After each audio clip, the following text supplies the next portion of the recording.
Hello বন্ধুরা, আজ বিয়ের আগে কেয়ার লাস্ট আইবুড়ো ভাত ওর বাড়িতে।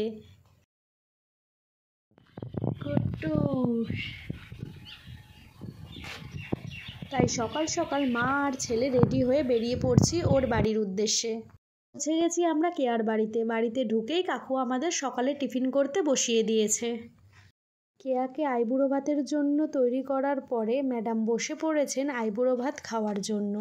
তার আগে ক্যামেরাম্যানরা ফটো তোলা শুরু করে দিয়েছে, আর তোমাদেরকে একটু চারপাশটা ঘুরিয়ে দেখিয়ে দিচ্ছি আমি। কাকু কাকিমা কেয়ার সবারই মন ভার হয়ে আছে। একটা মেয়ের কাছে বিয়ের আনন্দের পাশাপাশি তার সবটা ছেড়ে চলে যাওয়ার কষ্টটা হাজার গুণ বেশি। কিন্তু কি করবে বলো, এটাই তো নিয়ম। কথাতেই তো আছে, নদীর একদিক ভাঙে আর একদিক গড়ে। মেয়েদের জীবনটাও এই রকমই, সব কিছু ছেড়ে নতুন কিছুকে আপন করে নিতেই হবে।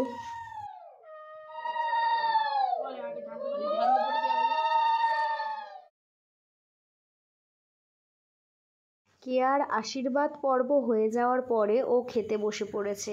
আমরাও তখন খাওয়া দাওয়া করতে গেলাম, কারণ এরপর তো মেহেন্দি আর সঙ্গীতের জন্য আমাদেরকেও তৈরি হতে হবে, আর কেয়াকেও আমার তৈরি করে দিতে হবে। তাহলে আজকের মতো টাটা।